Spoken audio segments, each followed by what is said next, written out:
Welcome back to the Talking Sports Podcast. For those of you who are new, just want to introduce ourselves. I am JD, my brother, Jeremiah, on the other end. We are the Talking Sports Podcast. Two brothers, love, number one, love Jesus Christ. And number two, love our sports, man. And so we're just here on this platform just to talk sports. And you see the title, you see the page, we just love to talk sports. And that's why we named it what we did. And so we appreciate you all just joining us on these conversations because that's all it is. We're just simply just talking sports. And so, uh, yeah, man, thank you for watching. Thank you for listening. Go ahead and subscribe right now. Go ahead and hit the subscribe, hit the notification bell so that you see all of our content that we post here on this channel.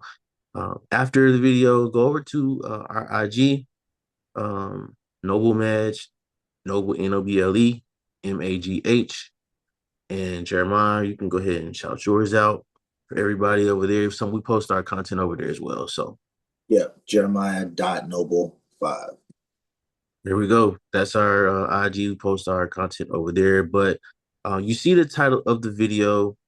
It is World Cup time. It is here as we speak. People are getting off planes. People are, Right. man, infiltrating these cities, and it's about to be crazy. It's about to be one of the biggest events in America since, man, probably the Olympics '96. That was it. Because the World Cup was when the World Cup was here last. What year was that? Maybe four, maybe. Because I think Olympics and World Cup are like offset by like 2 years. So Yeah. I want to say you're right. But man, it's been a long time since we've had a big event like this here in America. And so um, shout out to all the cities that are hosting: LA, Kansas City, New York, Atlanta, Miami, all of the major cities, Chicago. Um, Shout out to all the major cities and the people that's going to be working this World Cup event. It's going to be incredible. But enough of the preamble. Jeremiah, lead us into this World Cup stage, into this World Cup event. So, first of all, very, very excited. Obviously, this only comes around every 4 years, so we have to enjoy it and soak it all in when it comes. Yeah, I think this World Cup has dozens of storylines. Um, yeah, I'm just so excited to see how the team performs and um, just to see my favorite players play for their international team. I think a lot of times we see these players play, for their club team, and hmm during the club season they have international breaks that nobody cares about, and so yeah. when there's actually this World Cup trophy on the line, it's great to see these players play. So let me just start by saying this. First of all, typically there's been 32 teams in the World Cup. However, this year it's expanded to 48. So That's a big change. it is. It is a big change. 48 teams split into 12 groups. So essentially, that's more money for FIFA. I'm just be honest. That's why they're doing it. Correct.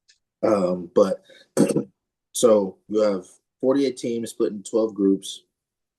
Each team plays 3 games, and the top two advance, and then the 8 third place teams go into like a knockout playoff type thing. Ooh, Uh, okay. so Okay. they still advance, but obviously, I mean, it's going to be a lot tougher for them to keep going. So, Yeah, right. Yeah. so that's going to be super exciting. I did a short yesterday and a reel um, about the U.S. men's national team and got some great engagement. So I appreciate y'all for commenting, liking.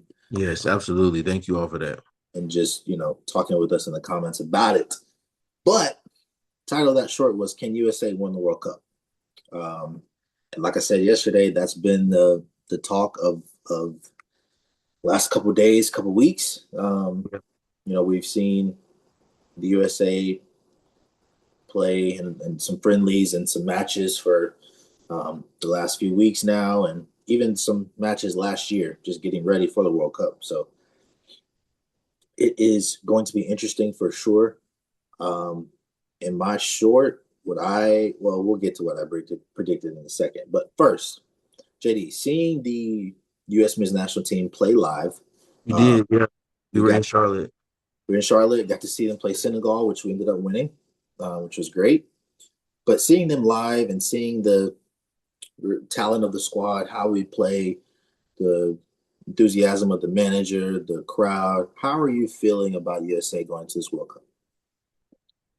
To be honest, man, I'm feeling pretty good. I'm feeling optimistic.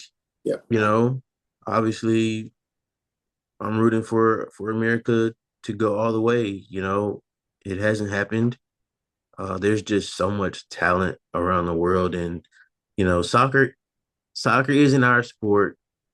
I have to acknowledge that. yeah, It's a British game, it's a South American game, and the talent in those uh countries and continents is just it's just top tier. And you know, I don't think we have the talent to win it all, but we can definitely challenge for it. We this group of guys that we have now is probably the best group of guys we've had since the Lexi Lawless and the Clint Dempseys and Landon Donovans of the US team. And we see it in the fact that these American players are not just playing for the MLS. Now we have some that are playing for the MLS, but these guys are playing for top flight teams right. in the Premier League, in the Bundesliga, in French leagues. So these are quality players we have. And I'm excited about these guys, and I think we can win the group. I really like our offense. Pochettino is I always thought he was an offensive minded manager. And so the way our offense looks and the players that we have to kind of fit his scheme, I think it works well. The most I'm concerned with is our defense. We have Tim Ream. He's been captain of our squad for a while now. And, he's a center back. And we may be going three in the back potentially. And so I'm kind of nervous about that. We're going to need our defensive mid players and um, our wing backs to really help us. And so that's my biggest concern. But Yeah, I know we can score. I know we can. There's no question about that. We can put the ball in the goal, in the back of the net, and you have to score to win. So we might see a lot of 3-2s like we saw in Senegal. yeah. Uh, you know, 4-3s maybe, but if we can score, we can win. So I'm excited about that. It's going to be exciting. Our games are going to be exhilarating. I don't think we're going to have many 1-0 games. I don't think we're Right. going to have any 0-0 games. I think we'll give up goals and we have to score to win. And I think that's evident in the squad. I think they know that. And so with that mindset, hopefully we can, continue to come out on top. But I'm excited. I really like the group, honestly. I do too, and I think it's a group of players who all know each other, all played well together and played with each other back in 2022 for the Right. majority, and 2024 as well. So Yep. And that's so important. I don't mean to cut you off, but that's yeah, so important. Like those Argentina guys, they've been playing for decades together. years. Like just growing up together, playing Yeah, soccer through the youth leagues and just on up and up and up each level. Yeah, and you can see it in their chemistry. It's like they can play the game together with their eyes closed, yeah, and we're getting to that point with the fact that the 2022 squad played together, and now again 3 years, these are the last 4 years, and then now 2026, here we are. So yeah, yeah. chemistry is important. You got to have chemistry. You got to have a good group of guys together. Um, and let me just before we continue, let me just mention this. You have to have a coach who knows what he's doing. Okay. Uh, Absolutely. and I don't want to disrespect anybody. However, uh, Yeah. Greg Berhalter was a coach who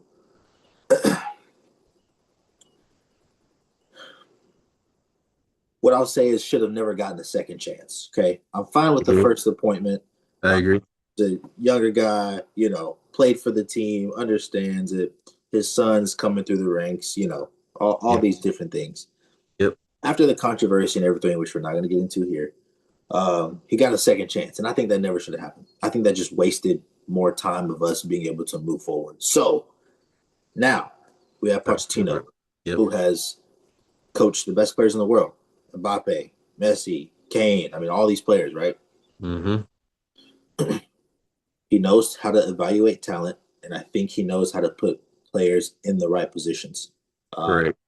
that's what I said about all those years playing Tottenham when they beat my team.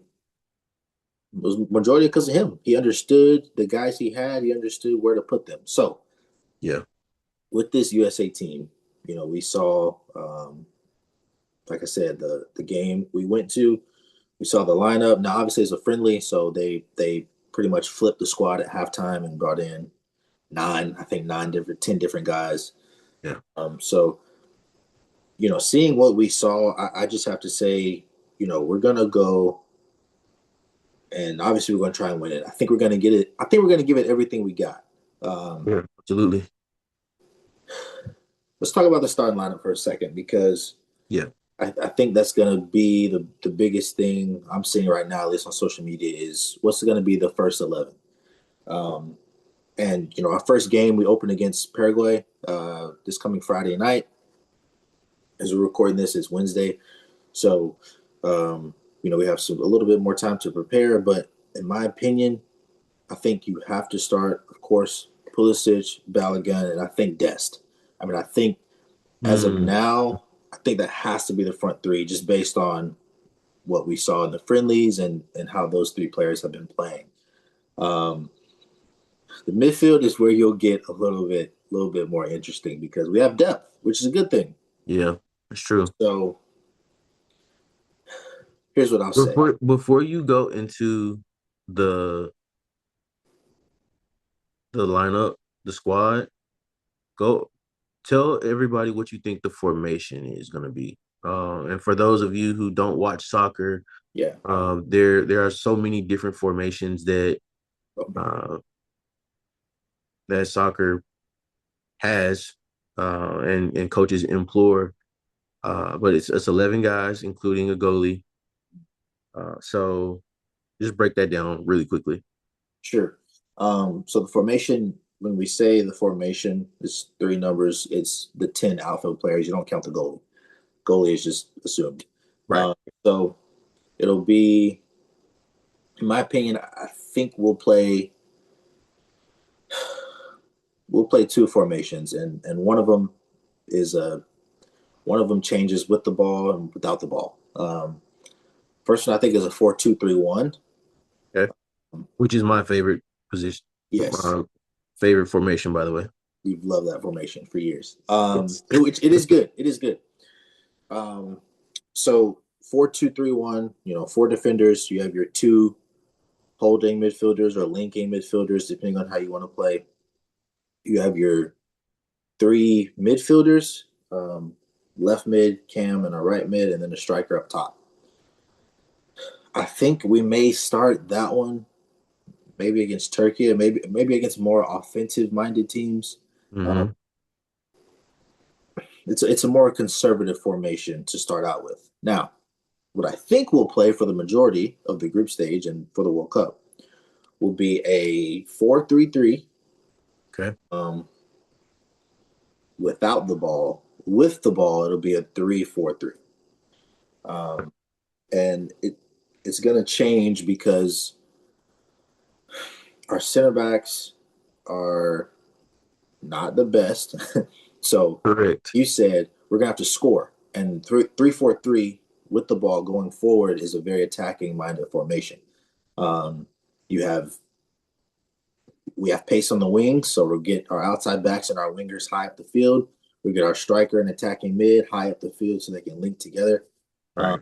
and I think that'll probably give us the most success. So I think it'll be a 3-4-3 with the ball going forward, trying to score more goals. And if we play a more attacking minded side, maybe a Turkey in the group stage, maybe somebody in the round of 16, I think it'll be a 4-2-3-1. Okay. I think that's good. I think the 4-2-3-1 just gives us excuse me. Bless you. Thank you. Just gives us I've always liked the position because it gives us a good balance of offense and defense. Um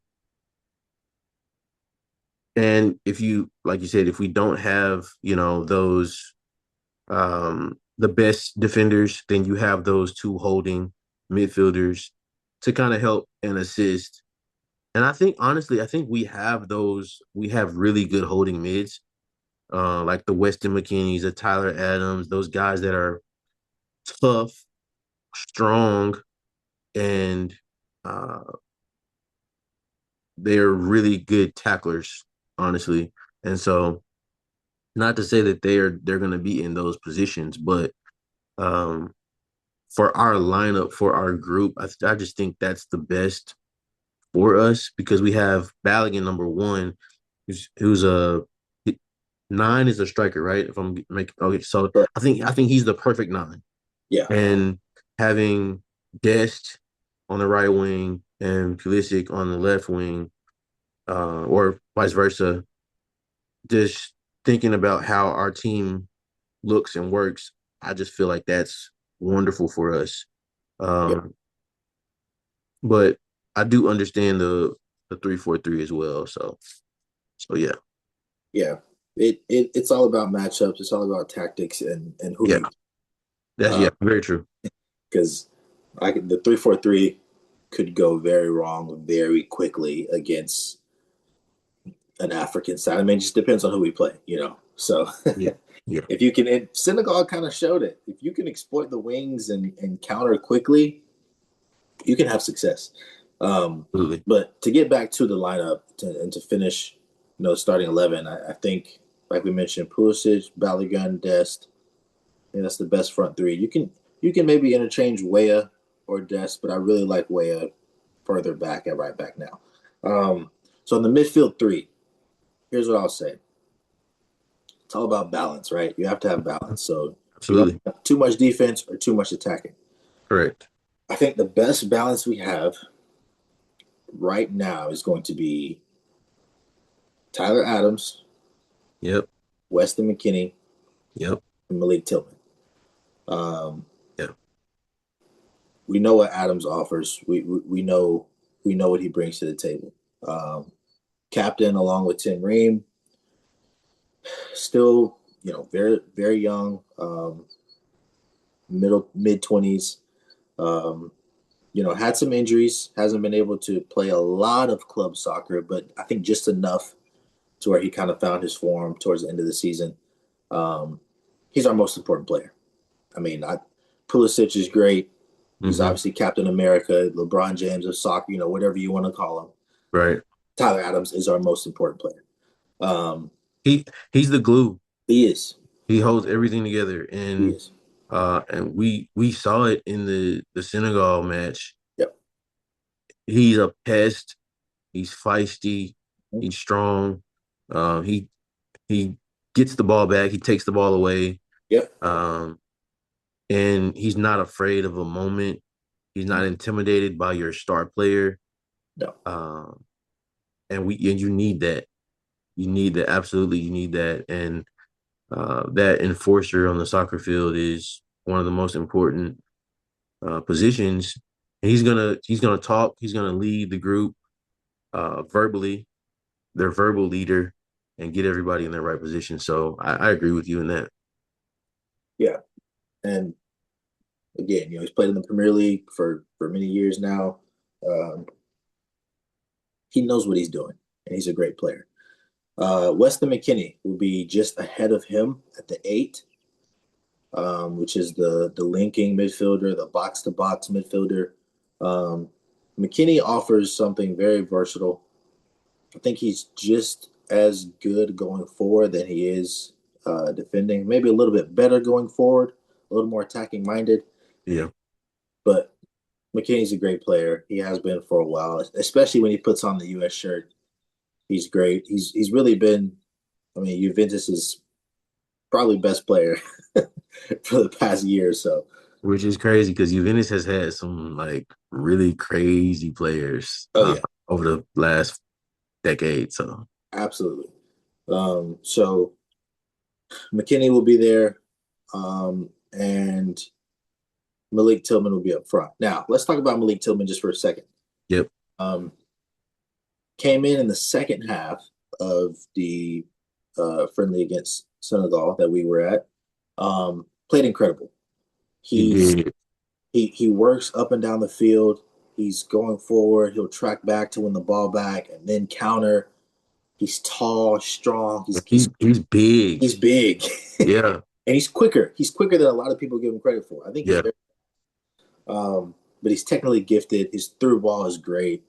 I think Tillman offers us a great opportunity um, to have some more height and strength in the midfield, but Mhm. also going forward, being able to slide passes through in between the channels to our striker and to our wingers. So Would you I like, before I before you continue, because like you described him, and I've watched you play soccer all your life. indeed, Would you say y'all's comp is kind of similar? I honestly would. I would. I'm just Yeah. left footed, so that's really Right. the Yeah. only Yeah. difference. Yeah. Um, but his strengths kind of match mine just a little bit. So Yeah. the passing, the Absolutely. trying to win the ball back, playing the ball through balls. That's always been one of my favorite things to do. Absolutely. So Absolutely. And your passes are incredible. I've played with you, and you've given me some that I've taken advantage of. So, yeah. thank you, I appreciate that. But yeah, I think he's a great player. That's probably why I want him to start. To be honest with you, Yeah. uh, but he's a really good player, and he's shining at Leverkusen this past Mhm. season. He's done very well. Now, before we go to defense, I have to say that obviously Pochettino he's been in the press. He's been talking about his squad and stuff. Yeah. Um, he really seems to like Gio Reyna, and I Mhm. can't hate him for it. Storyline. That's the Reyna's storyline. very talented, Yeah. and he. I don't know the guy. I've never met Pochettino. I have no idea how he thinks, but just listening to him talk, it seems like he really wants to give him a chance after what happened in 2022. Uh, Absolutely. so I wouldn't be surprised if Reyna starts at the 10 and Tillman comes in. Um, it just kind of depends on what Poch wants to do. Reyna could be on the wing. I mean, he called him one of I think he called him our most versatile player, genuinely, because Reyna can play anywhere in the midfield, Yep. kind of anywhere on the front three as well. So he is Yeah. that talented.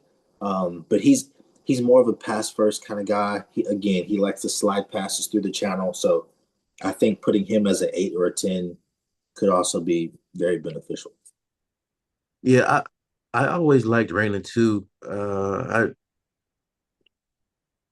I can't really put into words why, really. I just feel like he has something. And I He think I does. think that's what Pochettino feels too. Yeah. He didn't really get the opportunity that he deserved in 22. And, you know, I think I was rooting for him. I was like advocating for him for 4 years ago, and so I'm excited about him being there. I'm glad that he was brought up, and I really hope that he takes advantage of his opportunity. He's a good player, man, Yeah. and I think soccer's in his blood. Obviously, with his dad playing soccer as well. Um, So yeah, I'm excited.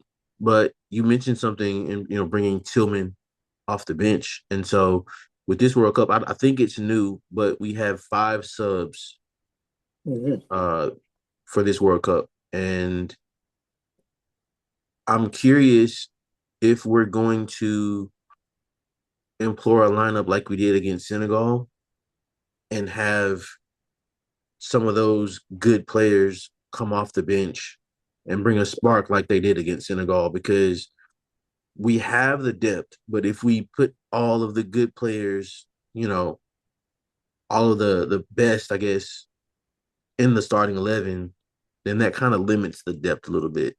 So, like, how do you feel about springing like Tillman or Balogun off the bench to provide a spark? And obviously, you can switch up the lineups game by game, Right.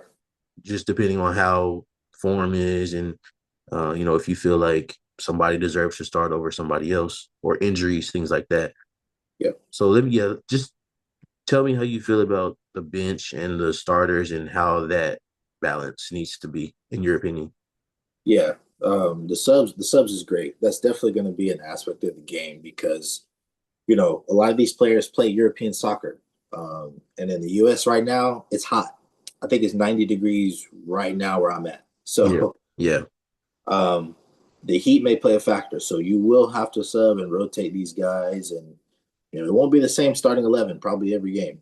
It's going to change. So yeah, um, you definitely will need your spark coming off the bench. I agree with you. And I think you may need to leave off one or two of those game changers on the bench to let them come in around the 65th, 70th minute and see yeah. if they can impact the game. Now, what I don't want to see happen is people getting minutes just because. Don't Yeah, yeah. don't bring on a player at the 88th minute for no reason. Just Right. to give them an Yeah, appearance. I don't agree with that. If you want them to play, let them play. for sure. So, Yeah, absolutely. Let um, them impact the game somehow. right, exactly. So I definitely think that could be Tillman's role. Um, that could be maybe Zendejas could be his role. Could Yeah. be Pepe. Depending on the lineup that we have. Hmm. These guys, as long as their role is communicated clearly to them by our coaching staff, I think the five subs could definitely be a big help for us. Yeah, yeah, for sure. And so another storyline that's kind of been in our camp these last few weeks is Chris Richards. We know that he injured his ankle, I believe it was, and uh, you know he didn't play against. Um, I don't think he played against Germany either Didn't uh, feature at all. Yeah. in those friendlies. And so, have you heard anything about his health and how is his starting potential in these games coming up soon? Yeah. Um, Shout out to I believe his name is Jeff Carlisle, who's done a great job reporting for the U.S. men's national team through ESPN. Shout out Jeff. Yep. He has finally featured in a full training session, and I think the update was, Pochettino was finally happy he had the full 26 squad to train Yeah. completely. So I think Richard is back, and obviously he's the best center back we have, and it's not close. Yes. Yes. He's a trophy winner this past season with Crystal Palace. He's been in the Premier League for a few years, trying to make a name for himself. Again, strong, tall. I mean, great in the tackle, great playing the ball as well. So Correct. Poch will definitely want him. He will start if he's fully fit. He will start this Friday night without question. Yeah. You just have to manage the fitness. So I was telling one of my coworkers, shout out Coach Swain, who was in the comments on the short. Yeah. Yep. I was telling Yeah. him that Shout out Coach Wayne. those ankle injuries are tough. I've had dozens through my soccer career. Yeah. Tearing ligaments and things like that is a tough part of it. So you want to make sure you rehab it, take your time with it. Depending on how bad it is, You can either play through it, take some injections, do whatever you need to do. Obviously, these guys have the best, doctors, PTs, ATs, all that kind of stuff. So Definitely. they know how to manage it and play on it. But if his ankle is fully fit, and hopefully he's building strength in it, able to play on it, he'll start. Hopefully, he can play through the whole tournament, and he will be our our rock, our saving grace, everything back then. Yeah. Yeah, I agree. But he does have help. And I think Anthony Robinson is going to be another key for that defensive side. Just another great player. We saw his amazing goal against Germany. Uh, One of the best goals I've seen in years. yeah, off of a volley, and then he gave us the flip celebration. Hoping to see more of that this World Cup for sure. Um, so yeah, I'm excited that Chris Richards is back. He's going to help Tim Ream a lot, alleviate some of that pressure because we know what Ream is and we know what he does, and so we'll leave it at that. Yep. So we talked about the lineup, we talked about the squad, coaching, and these players that we have. Let's talk predictions for our group. We're in Group D, I believe that's right. Correct. We're in Group D. We have Paraguay, it's Turkey, and we have Australia in our group. How are you seeing this play out? Um, I want to be optimistic. I want to be um, excited, and obviously, it's going to be a very, very important group stage for us. Mm-hmm. I think a lot of people think we should win it, Yep, and I struggle to agree. Um, I really would like to win it. I think it of would course. be Yeah, of course. it would be a great staple for us. It would give us confidence. Um, but I want to. The reason why I don't care about winning the group is this. I want the mindset to shift, not only from the fans of U.S. soccer, but the actual team itself, to just getting out of the group. That's that's what it was in 2022, and maybe some people will say now it's changed to win the group. Yeah, Maybe they said it then, but I don't want the focus to be get out of the group, win the group, whatever. Um, I want us to play well. I want us to focus on getting results. I want us to focus on the matchup that we have ahead of us, and to make a deep run in the World Cup. Now, can we win the group? Yes, by far we can. We play Paraguay first. We play Australia next, and then we play Turkey. Now, we have a week, just about a week between each of those games. We play this Friday, play next Friday, and then we play Thursday the 25th. okay. That's plenty of time. 3 games. We should be able to win each of them. Now, Turkey will be our hardest game. And But it's a last game. it is our last game, so it may not matter, which would be great. If we win the first two, we're pretty much in. Right, exactly. But this USA team is a team that can play up and can play down to the level that we're playing against. So Yeah. here's what I'll say, and here's my prediction. I think we beat Paraguay. I think we tie to Australia. And I think we lose to Turkey. Now, I think that's probably second, depending on what Turkey does against the Mm-hmm. other two teams.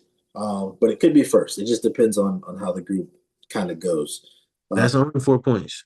Right, correct. Only 4 points. So um, again, would I love to win it? Yes. I don't know. Here's what should happen. I'll tell you what should happen. Okay. We should beat Paraguay. We should beat Australia. We should either tie or beat Turkey. That's what should happen. I just struggle to see that. I feel like our defense has some leaky areas. Yeah, no, I I agree. So I struggle to say we'll win it. I think we'll get second, and I think some people may be disappointed. I think that is going to fuel us though going into that round of 32, playing the third place team to be able to move on. Okay. Prediction. Okay. I understand the prediction because going into the World Cup, having the expectation of winning the group adds pressure onto already being in America, number one, Yeah, playing in front of our fans. Um, and and that is expectation enough. That's expectation in itself. yeah, And I think you're right in saying that if we focus on the one game in front of us, playing well, uh, stringing possession together and scoring and defending, just um, those singular goals. I think that puts us in the best opportunity to succeed. Um, I do think we'll win the group. I think we'll I think we'll win it with 6 points. Um, I think we'll, like you said, what should happen. I think we'll 6 or 7. I think we'll beat Paraguay, beat Australia, and I think maybe lose to Turkey. right, Um, and like you said, that last game may not even matter. And right. so, it just kind of depends because, if Turkey beats Paraguay and Australia as well, then that's going to give them 6 points, obviously. Right. So, I think we're going to get first or second. I'm not too concerned about the group. I think we'll either win it or get second. But with that being said, let's transition to the other groups because it's going to potentially, give us our next opponent for America, for USA, Sure. and just kind of see where everything shakes out in these other groups. We have some really great teams, and obviously we have some really really great superstar players in this World Cup. Definitely, you do. Like I said, with the expansion, 48 teams, it's more teams are able to play now. Teams who haven't featured before, like Jordan and Curacao and um, you know Haiti and all these different teams who have a chance now to be in the World Cup is great. Sure. Let's go to what is um, I guess called the group of death, um, Yep. which is Group I, and that group is France, Senegal, Norway, and Iraq. Um, just hearing that, the group is stacked. It is. Yeah. Um, Senegal, who we saw play, AFCON champs. France obviously won it in 2018, got second, runners up in 2022, and still have the strongest squad on paper by far. Yep. Um, and then Iraq, obviously, who is the worst team in the group, but pretty much cruise through the playoff. So they'll have confidence. They'll be excited to go forward. So Absolutely. I'm excited to see what happens in this group. I think these games should be exciting. That Mbappe Holland game is going to be great to watch. And then Senegal versus France. I think shout out Javi, shout out Wilmer. Um, Yeah. but a lot of the French national players are African, so um, Yeah. some of them will be playing probably their brothers anyway. But that game will be interesting as well. So Senegal's good. They're good, man. And is Deschamps still there? he Deschamps? is he is That's my favorite manager by far. he's swaggy, man. He is. Absolutely. I think this is his last tournament. I want to say. I think he's leaving after this one. Okay. So in staying in this group, let's talk about Norway a little bit because there's one specific player on your favorite team, Right, Erling Haaland, sir. And we know that in the Premier League for City, he's goated. He's one of the best players in Premier League, and he's one of the best players in the world. But for Norway specifically, for some reason, he hasn't done everything that he has done for City. Explain that, talk about that a little bit, and just what this World Cup means for him specifically, because this is an important one for him and his legacy. Because we know, obviously, Premier League, your club is great, it's important, but for your country, that's different. That's a whole nother level of intensity, of pride, things like that. So, what does this mean for him? Yeah. Um, this is a very, very important World Cup for him. Um, Holland is a player who is extremely gifted at one area of the game, and that's scoring the ball, scoring goals. Absolutely, absolutely. He has what he's been able to do at Man City since he's been there has transformed the team. We finally won the Champions League because of him, and he's been our best player for seasons now since he's been there. Yep. Um, what he means to this Norway side is immense. I mean, it's profound. He has to give it his all. He has to play as hard as he can. Um, he has to carry them, and he has some help. He's not by himself. He has That's what I was gonna ask. If he has the yeah, help that he needs to really, because I mean, you can't play 1v11. You just can't. right. So, He has help in Martin Odegaard, who plays for Arsenal, who's a great playmaker. Oscar Bob, who did play for City, now he's at Fulham, who's a great winger. You have Nusa, who's an up and coming winger. Sander Berg is a good midfielder.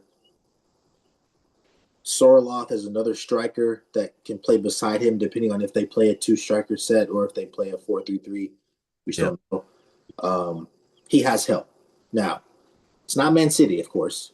no, But correct. what I will tell you is because Norway is a quote unquote weaker side, um, that actually favors his play style. So for example, when he's at City, you watch Man City games, teams sit back on us, Yep, right? The Pep Guardiola way was, we have possession, we're going to move the ball around, we're going to tire you out, and we're going to find the gap. yep. Now in Norway, they'll be able to sit back and counter, which is Holland's strong suit. Holland, Mm, people forget, obviously he's 6'4", 6'5", whatever. He's faster than any center back. I don't care. Any center back, he's fast.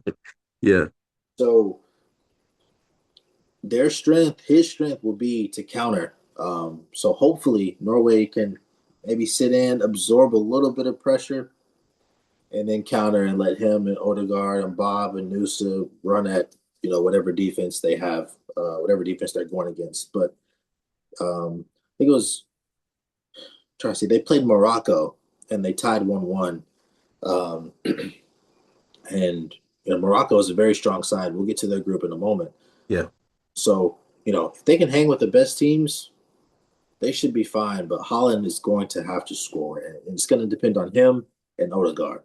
yeah, yeah. Absolutely, I definitely agree that France Norway match is going to be incredible, and I think the Senegal one as well. Senegal is good, and so I think they're going to be fighting for number two. As long as France doesn't, give us a letdown performance, but I don't think they will. What's the next group? Let's see here. Well, before you do that, I have a take. Okay. Um, give us the Germany group and the England group. Give me those Okay. two. Sure. Let's do Germany. So Germany is Group E. That's Curacao. That's Ivory Coast, and that's Ecuador. Um, Curacao is a newer international team, um, very young. Um, Not expecting too much. I think most people expected them to get last. Um, Ivory Coast, a team who kind of a blast from the past. Uh, Yeah. they were better. Their squad was better in 2010, 2014. Shout out Didier Drogba. Drogba, Yaya Toure. Team was incredible. And then Ecuador might win the group. I'm gonna just be honest with you. Um, Ecuador is a. Here's what I'll say, and here's why I say Ecuador could win the group. These South American teams um, Yep. are going to really not struggle. I think they're going to be fine. I think they're going to bring intensity. A lot of these players play in Liga MX and in their home countries, and they're used to, playing some UFC while they're playing soccer. I mean, this it's They're used to this heat too. they're used to the heat. Yeah, exactly. They're not going to struggle with the heat, the physicality. So they're going to be very very good. So Germany is a good team, definitely. Um, Not as good in years past. Obviously, we know what they did in 2014. Um, Not the same team. Not the same Not team. at all. So it'll be interesting. England, we have England, and this could also be a group of death, kind of similar to Group I. England, Croatia, Ghana, Panama. Okay. Um, England doesn't advance. England is not going to advance. Advance what? They're not going to make it out of this group. They'll get third. They'll get third. My bad. They'll get third. They'll Okay. get third and they'll advance because of that. But I'm saying like typically the top two advance, but England will get third and Germany will either get first or second, but they will not advance to the round of 16, I guess it is. That's my take. These two squads need to start over. Uh, England did not bring anybody of note except for Kane, really, and Ollie Watkins. But even was he even on the squad in 22? Or He, he was a sub, right? he was, correct. He didn't play much. Obviously he's grown over the last 4 years and become who he is now. Um, but I don't like these teams. I don't like these squads for these for Germany and England. And obviously they're storied, countries in the World Cup and they have history. But I don't see them producing a lot of quality with the players that they have. And obviously, they may have chemistry, but I just don't see it. You need stars. You need stars in the World Cup, and I'm outside of one or two. I just don't think it's going to be enough. And well, obviously, we'll see what happens. But that's my take. Yeah, you make great points, and I really tend to agree with you. Germany pretty much brought every talented player that they had, and I don't think it's going to be enough to really go far. I think their defense is their strongest part of the team. Maybe you could say the midfield as well. It depends on where Kimmich is playing, but I think they'll struggle to score. Um, but I don't know. Kai Havertz, Kai Havertz likes to prove me wrong, so Yeah, I've he's made me respect him in recent years. So I'm not gonna talk. I mean, he could be the World Cup Golden Boot. He could get it. that'll I'm be not gonna crazy. say nothing. It would be crazy, but it's just the talent is lacking a little bit compared to years past. Now, England. This is another crazy storyline. Thomas Tuchel, who is German, coaching English national team. It's the first That's mistake. that's irony in itself. First mistake. Anyway, he has, you know, decided to select the most inform. Can't even say inform. Majority of the players he wanted to be in the squad, and he's stood firm in his decisions. He's left a lot of big names at home. Name some of those people that he's left off. Cole Palmer, Phil Foden, Trent Alexander-Arnold, Morgan Gibbs-White, Levi Colwill.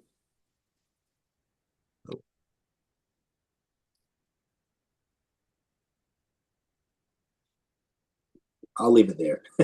uh, Okay, that's those are the, five key players. and they should be on the team. Um, and I think Even even it because Cole has been injured a lot of this year. yeah, He's not in form, yeah, but even he's healthy now. yeah. And if even if he's a reserve, I just think he's got to be there because he's so talented. Um, and I mean, to leave him off is like 4 years from now. What is Cole Palmer gonna be? I mean, he's young still, but like, Yeah, he wasn't there in 2022, right? he was. He was there. So I mean, to leave him off now, and then to think like in 4 years, like I don't agree with that at all. But and that's maybe Kane carries, and we know that he has the capability to do that because he is great, and it seems like time is just nowhere to be found with him because he's scoring at a clip now that seems like it's even better than it was previously. Um, Maybe he carries. I don't know, but this group is I don't know, man. He has to carry. There's no other choice but to carry. Um, and you know, I understand. I have to give some grace to Tuchel because I understand that a lot of the players he left off, he selected for the preliminary matches back in March, and they didn't really play that well. No, Uh, they tied Uruguay and they lost to Japan, which is not what you want to see. Uh, no. so you never know. The lineup is weak. I will say the squad is weak. To Uh, leave off Trent though is just here's the take, and here's what I said. And here's what a lot of people I saw on social media say. Even if you don't start them, even if they don't play, they should be there. exactly They should be. exactly. That's what I said about Cole. And I don't know. I think again, as I mentioned before, World Cup is obviously you want the informed players there, obviously. Yeah, But at the same time, it's about moments. It's yeah. about players. Stars. Yes, It's about players that can muster up a individual moment of brilliance and talent and win you the game. And because that's that's all you need in soccer. that's all you need. One goal changes everything. 1-0. The World Cup is about results. It's about winning. That's why these international managers don't last long because they don't win. Right. It's not about club where you have 30, 40, 50 games to see how you do and how you perform and build for it. No, no, no. It's about winning now. Yeah, Foden, Trent, you have Palmer. at least and sometimes at most 3 matches. That's it. That's it. Prove yourself. That's it. And if you don't have the star player and this group, the thing is this group, because it's a new group, they haven't really played together all that much. No, they haven't. And so I don't see England doing much in this World Cup. It's unfortunate because I liked a lot of their players that they have, Cole and Trent, and I just think they're amazing players. But correct me if I'm wrong, Saka is there, right? Saka is French. No, he's English. Um, I don't think so. Is well, maybe he. I don't know. He wasn't in the squad for the New Zealand game that they just played. So I'm actually I'm actually not positive if he's like joining later or if he's hurt. I really don't know. He was playing for Arsenal in those latter matches, I thought. Yeah, he's had a Achilles injury, so he is there. He if he Okay. plays, it'll be very minimal. Yeah, that's unfortunate. So that's another one. Yeah, yeah. Obviously there, but not fully fit. No, I agree with you. It's going to be Kane, and the next best player they have is probably Marcus Rashford. Um, Yeah, Jude, he's gonna have to step up in the moment. Jude Bellingham is great, and he can definitely help lead this team alongside Kane. But you need goals, I forgot about Jude. Yeah, yeah. and so I think Rashford Kane provide the best ability for that. But yeah, I mean Jude is a great player. He didn't have his best season, had some injuries, um, but again, the England squad is weak. I agree with you. I don't think they make it far out of the group. Mm. I really don't. So let's transition to talk about two teams that we believe will go far, and that's Argentina and Spain. Talk about their groups and how we see those matches going. Yeah. Um, Spain, they're riding the coattails of Lamine Yamal, who is, young kid, star boy, um, electric, Yeah, so much fun to watch. Spain has Cape Verde, Saudi Arabia, and Uruguay. Um, I don't think they struggle. I think Uruguay would be the toughest game. yeah, I see them honestly winning those three games fairly easily, topping their group. yep. Uh, They're continuing to win it all for sure. If they can keep Yamal in space and just have him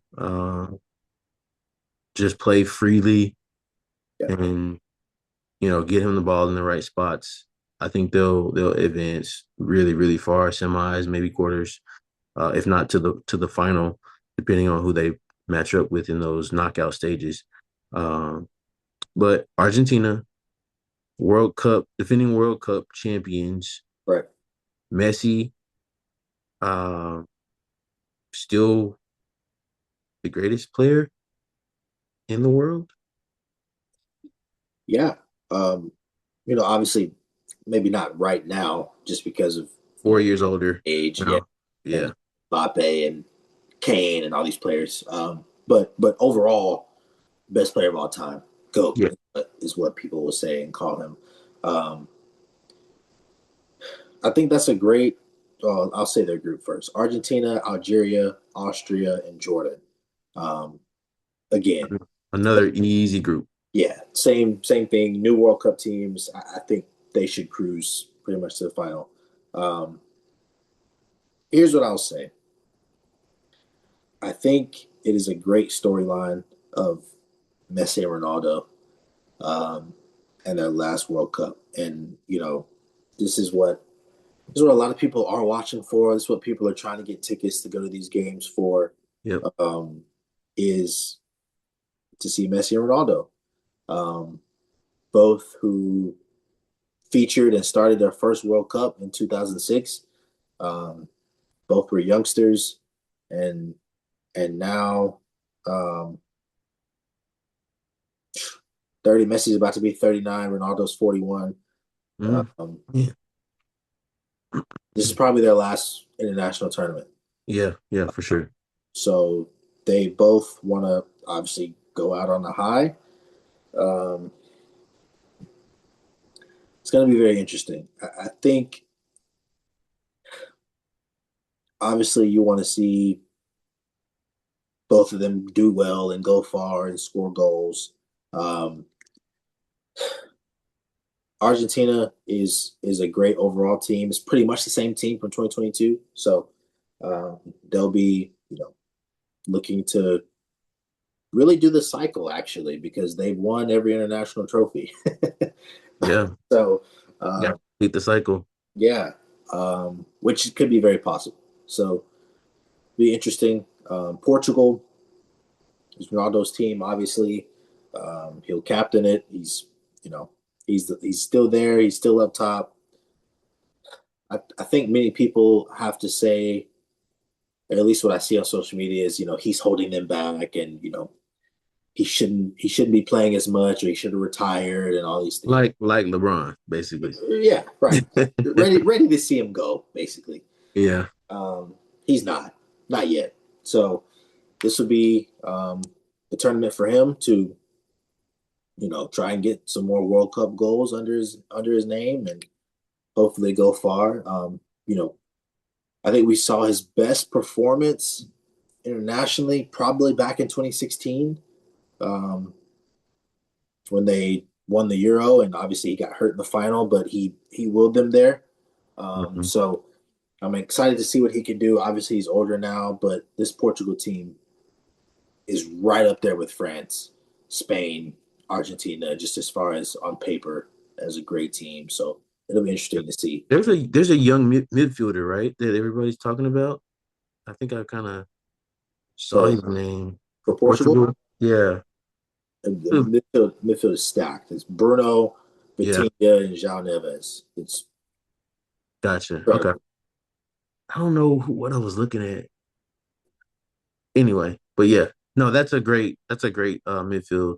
Yeah. Bruno's what footballer of the year in the Premier League, right? Yep. So Player of the season. carrying that momentum into the World Cup is going to be great for them. They're going to need a strong midfield to get him the ball, obviously. And you win in soccer, you win the game in the midfield, so that's going to be important for them. Um, are there any other groups and teams that you want to discuss before we get to sleepers and our World Cup winners? Yeah, yeah. We have to talk about Group C, which is Brazil, Morocco, Haiti, and Scotland. Um, One of my favorite players, and shout out Caleb, one of his favorite players, Neymar, is here He's at the here. World Cup.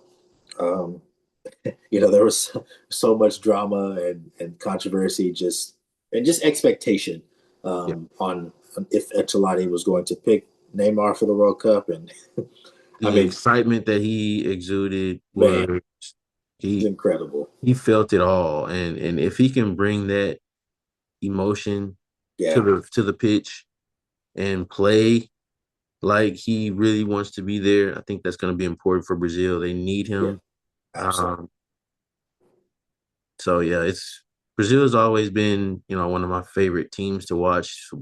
Back in the day, when FIFA first came out, that team was just Yeah, man so goated, and so I've always had an affinity for the Brazilian squad. I want to go there. I got that's on my bucket list to go to Brazil one day and yeah, just see all of the sights of that Brazilian country. So shout out Brazil. We'll see what they do. It's gonna be interesting to see. definitely. I hope Neymar can stay healthy. Um, Obviously, that was the biggest question on if he was going to get selected was his health, and anybody who's dealt with injuries, it's a great storyline. It's great. Um, it pulls on the heartstrings a little bit. Yeah, absolutely. When he got selected, he ran to his PT and hugged him and started crying, and Yeah, so yeah, uh, it's great to see. So hopefully he can do well. I'm sure a lot of soccer fans, like you said, is going to be a nostalgia for a lot of people to see Neymar and to see the players. Hopefully they can do well. I don't have them going very far. Kind of similar to the U.S. I'm not gonna lie. Great midfield, great attack, but the defense is just not not great. Not yeah. as great as it could be, just compared to other teams. So Right. Yeah. it'll be interesting. But like you mentioned, who is your dark horse, your sleeper pick for this World Cup? U.S. It's the U.S. They're not in a position there to be a contender for the World Cup, but I think they're one of the best sleepers because number one, they're at home. Yeah, We're here, we're in the States. So yes, we're gonna have a lot of other nations that won't be rooting for us in these stadiums as well. You're gonna have a lot of Mexican fans that are gonna be rooting for, you know, We're gonna have a lot of Brazilians, a lot of Argentina fans that are not gonna be rooting for us. They're gonna be at these matches, at our matches. But we will have a lot of American fans there rooting us on, and so I think that we're the sleeper of the tournament, and we have a lot of opportunity to upset some people and just make a name for ourselves in this tournament. So US is my sleeper pick. Yeah, that's a that's a great pick. I love the US, man. I hope we can do well. Um, my sleeper pick will be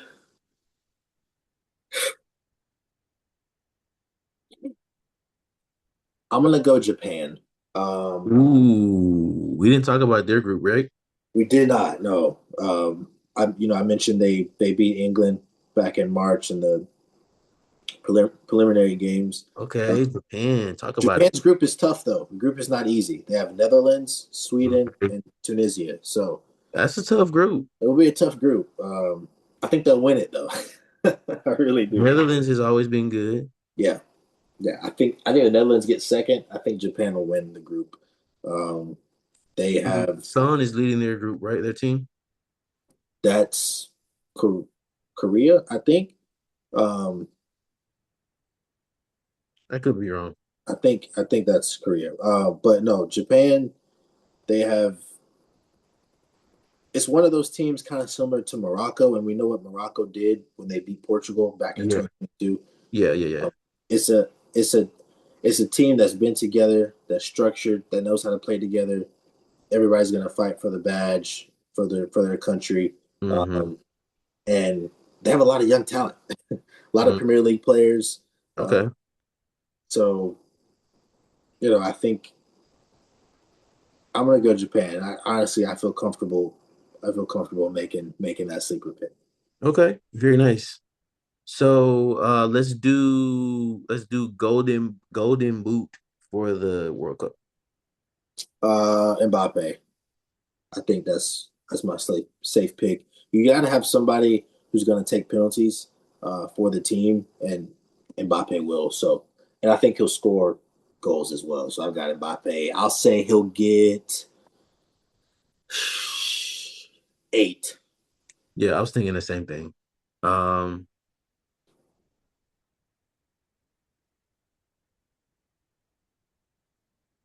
I know I talked bad about um England, but give me Kane just because I don't think anybody else will score for England. So They won't. um, so give me Kane. I say 6. Yeah, Yeah. yeah, that's a great pick. Kane could easily win it. I just hopefully he has somebody to pass him the ball because Yeah, that's I'll gonna be tell, key. here's what I'll tell you.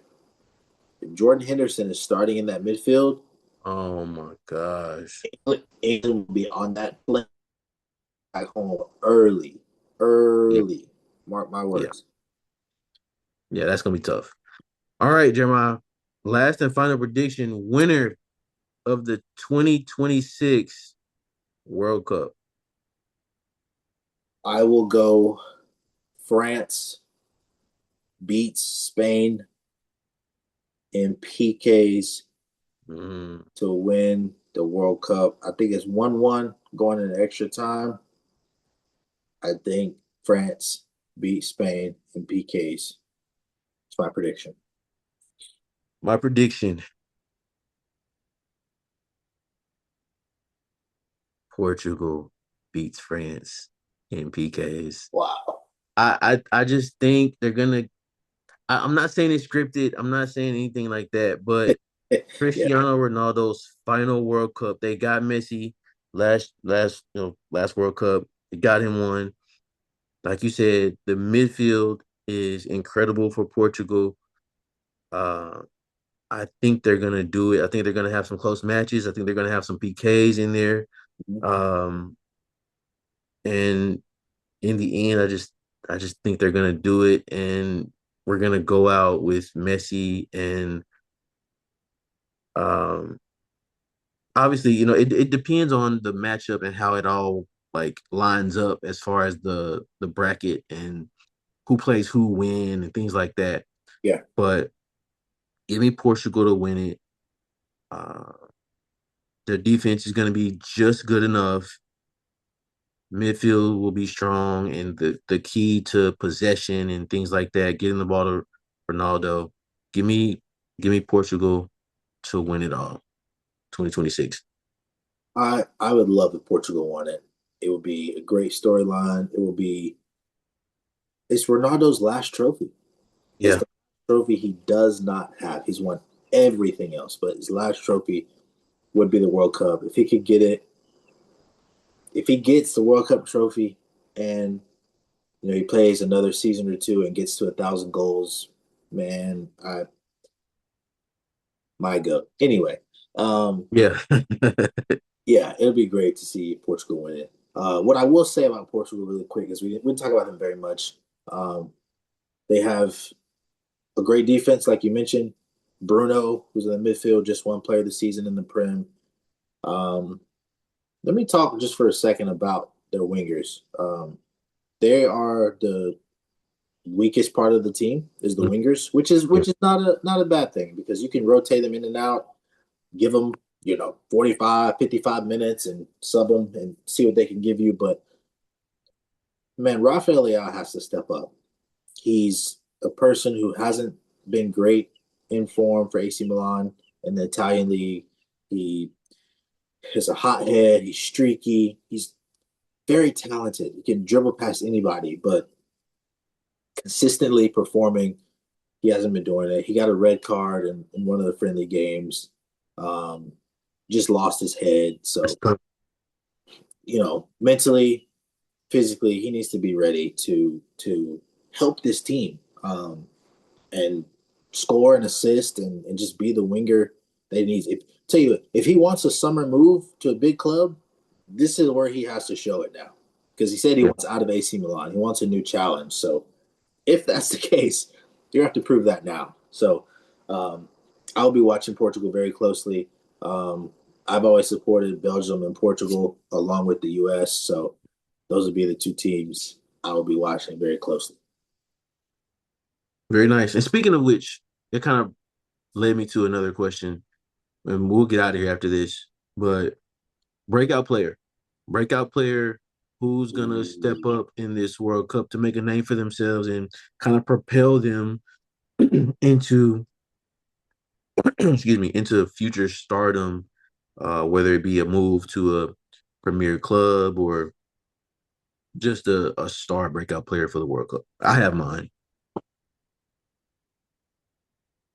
Man, I think I have mine too, and it's gonna suck because they're gonna play us. Arda Güler, I think, is gonna be breakout player for Turkey. Obviously, he plays for Real Madrid.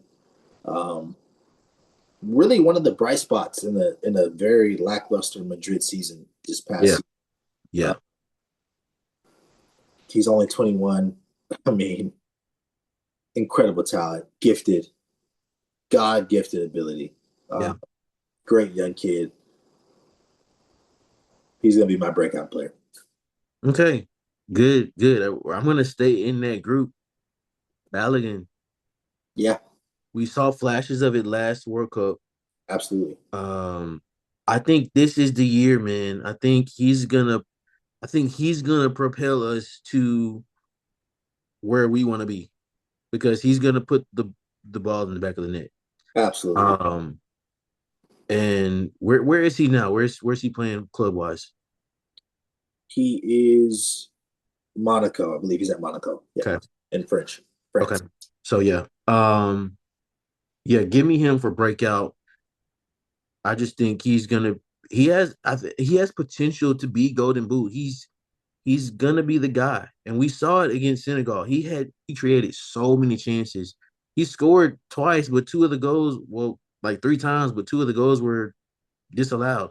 So he's strong. He's got poise, and he just knows how to score. So give me Balogun for breakout player of the tournament. Yeah, yeah, I could definitely see it in Belgium as well. And there's not a lot of pressure on him. The Right. pressure is on Adams and Matt Turner and Pulisic and these players. Yeah.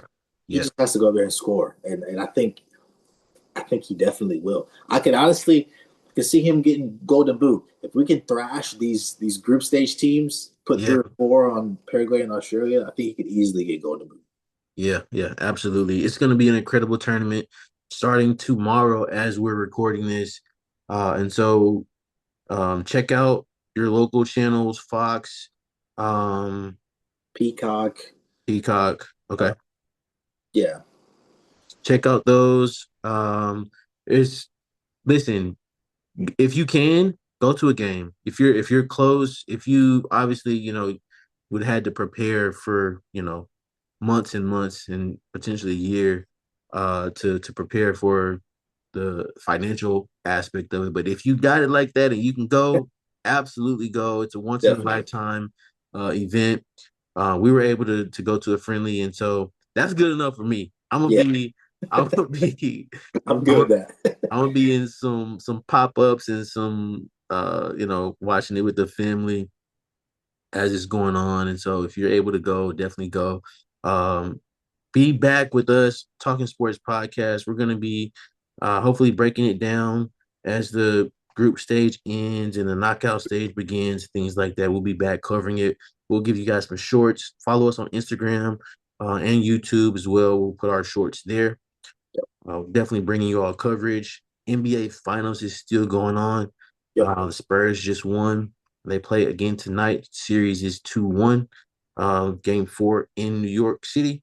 yep. So these two events are clashing. They're all in the same time. It's a summer sports event season. So a lot of great content that we're gonna be putting out for you guys. Uh, Definitely follow again, like the video, comment, subscribe to the channel. Anything last word? Anything you gotta say before we get out of Let, here?